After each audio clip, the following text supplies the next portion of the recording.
రుణమాఫీ పేరిట మరోసారి తెలంగాణ రైతులను రేవంత్ సర్కార్ మోసం చేస్తోంది అన్నారు BRS working president KTR. Rythu Bandhu కింద జూన్ నెలలో ఇవ్వాల్సిన నిధుల్లో నుంచే 7,000 కోట్లు రుణమాఫీకి దారి మళ్లించారన్నారు. హక్కుగా రావాల్సిన రైతు బంధు డబ్బు నుంచి కొంత మొత్తం విధిల్చి రుణమాఫీ చేస్తున్నామని ఫోజులు కొడుతున్నారన్నారు. 40 లక్షల పైచిలుకు రైతులు ₹1,00,000 వరకు రుణాలు తీసుకుంటే కేవలం 11 లక్షల మందినే ఎట్లా ఎంపిక చేస్తారని కేటీఆర్ ప్రశ్నించారు. అటు 2014-2018లో కేసీఆర్ సర్కార్ రుణమాఫీతో పోలిస్తే పావు వంతు రైతులకే అనర్హతన అని ప్రభుత్వాన్ని ప్రశ్నించారు. 2014లోనే కేసీఆర్ సర్కార్ లక్షలోపు రుణాలని మాఫీ చేయడానికి 16,144 కోట్లు వెచ్చించి సుమారు 35 లక్షల రైతులకు లబ్ధి చేకూర్చిందన్నారు. 2018లో అదే లక్షలోపు రుణమాఫీకి 19,198 కోట్లు అంచనా కాగా మొత్తం లబ్ధిదారుల సంఖ్య సుమారు 37 లక్షలుగా ఉందన్నారు. కాంగ్రెస్ మేనిఫెస్టోలో హామీ ఇచ్చినట్లు 2 లక్షల వరకు ఉన్న పంట రుణాలు అన్నీ వెంటనే మాఫీ చేయాలన్నారు. అర్హులైన రైతులందరికీ రైతు బంధు విడుదల చేయాలని ప్రభుత్వాన్ని కేటీఆర్ డిమాండ్ చేశారు.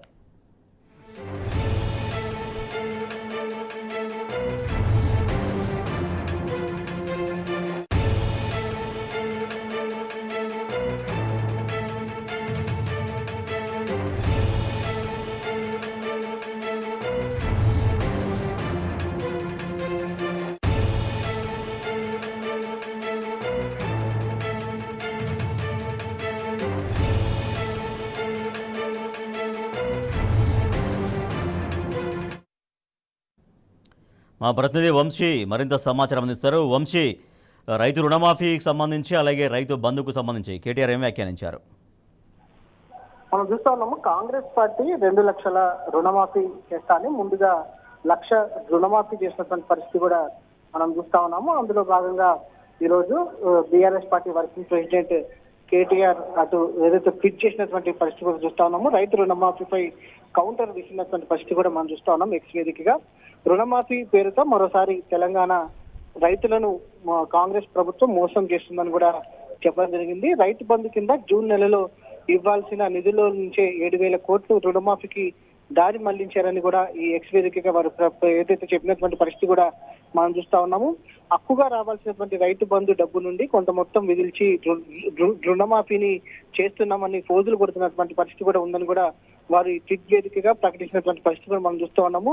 40 లక్షల పైచిలుకు రైతులు ₹1,00,000 వరకు రుణాలు తీసుకుంటే కేవలం 11 లక్షల మందినే ఎట్లా ఎంపిక చేస్తారని కూడా ప్రశ్నించడం జరిగింది. 2014-2018లో కేసీఆర్ సర్కార్ రుణమాఫీతో పోలిస్తే పావు వంతు రైతులకే అర్హతన అని కూడా వారి ఈ ఎక్స్ వేదికగా ప్రశ్నించినటువంటి పరిస్థితి కూడా మనం చూస్తా ఉన్నాము. 2014లోనే కేసీఆర్ సర్కార్ 1,00,000 లోపు రుణాలను మాఫీ చేయడానికి 16,144 కోట్లు వెచ్చించి సుమారు 35 లక్షల రైతులకు లబ్ధి చేకూర్చినటువంటి పరిస్థితి కూడా మనం చూస్తా ఉన్నాము. 2018లో అదే 1,00,000 లోపు రుణమాఫీకి 19,198 కోట్లు అంచనా కాగా మొత్తం లబ్ధిదారుల సంఖ్య సుమారు 37 లక్షలు ఉందని కూడా ఈ ఎక్స్ వేదికగా తెలపడం జరిగింది.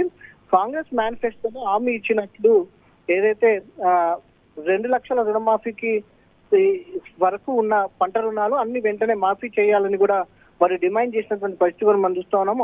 అర్హులైన అందరూ రైతులకు రైతు బంధు విడుదల చేయాలని కూడా మరి ఎక్స్ వేదికగా కాంగ్రెస్ సర్కార్ను అటు ఏదైతే డిమాండ్ చేసినటువంటి పరిస్థితి కూడా మనకు చూస్తా ఉంది. మొత్తం మీద గతంలో కంటే కూడా ఇప్పుడు కాంగ్రెస్ ప్రభుత్వం చేసినటువంటి రుణమాఫీ పావు వంతు కూడా కాదని కూడా వారి ఎక్స్ వేదికగా స్పష్టం చేసినటువంటి పరిస్థితి మాత్రం మనకు కనబడుతూ ఉంది. Right, thank you Vamsi.